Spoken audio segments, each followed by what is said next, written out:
Hi guys, இங்கே பாருங்கள் என் புதினா செடியை.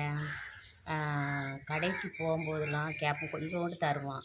ரொம்பலாம் கொடுக்க மாட்டாங்கல்ல, காசு கொடுத்து வாங்கலாம். நம்ம நிறைய காய்கறி வாங்கிட்டு கேட்கும்போது இதெல்லாம் சும்மா தர்றதான கொஞ்சம் கண்ணம் தருவாங்க, காணாது. அப்போ நான் கேட்டுக்கிட்டே இருப்பேன். அப்போ பக்கத்தில் ஒரு அக்கா ஒரு நாள் சொன்னாங்க, இதை நீங்கள் 2 கம்பு எடுத்து வீட்டிலே ஒரு தொட்டியில் வச்சிங்கன்னா அது பாட்டுக்கு தடுப்புங்க தேவையானது பறிச்சிக்கலாமே, இது நல்லா வளருமே. அது சொன்னதை கேட்டு ஒரு நாள் தொட்டியில் சொன்ன உடனே வீட்டுக்கு சமையலுக்கு யூஸ் பண்ணிட்டு அந்த கம்பை பத்திரமா எடுத்து 2 கம்பு தான் அதில் வச்சு பூன்னு தடுத்துட்டு போயிருவேன். நான் நிறைய ஏற்கனவே ஒரு வீடியோ போட்டிருப்பேன்.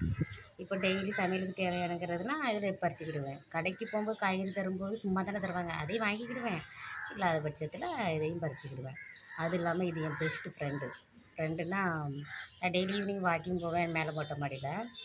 போகும்போது இதுக்கிட்ட பேசிகிட்டே வாக்கிங் பண்ணுவேன். ஏன்னா மரம் செடி பூ இதுக்கிட்டலாம் பேசுகிறது எனக்கு ரொம்ப பிடிக்கும். மனசு விட்டு ரொம்ப பேசுவேன். அப்போ சொல்லுவேன், நீ எங்களுக்காக நீ தியாகம் பண்ணுற, ஆனால் நான் என் பிள்ளைகளுக்காகவும் என் புருஷனுக்காக நான் தியாகம் பண்ணுறேன் அப்படின்ட்டு.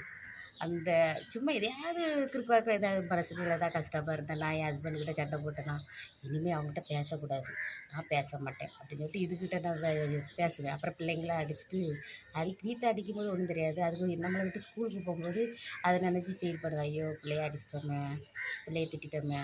அப்போ இதுக்கிட்ட வந்து பேசுவேன், நான் அன்றைக்கி தம்பியை அடிச்சிட்டேன், பாப்பாவை அடிச்சிட்டேன், மனசு கஷ்டமாக இருக்குது, என்ன செய்ய.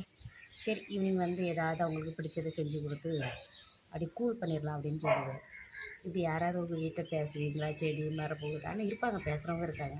பேசுங்க, ரொம்ப மனசுக்கு ரொம்ப நல்லது, மைண்டு ரிலாக்ஸேஷன் கிடைக்கும்.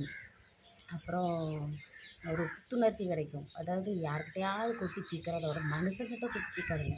இப்படி மரம் செடி பூ இதுகிட்டெல்லாம் கொட்டி தீருங்க, ரொம்ப மனசுக்கு இனிமையாக இருக்கும். இது இனம் புரியாத சந்தோஷமாக இருக்கும். ஓகேங்களா? தேங்க்யூ.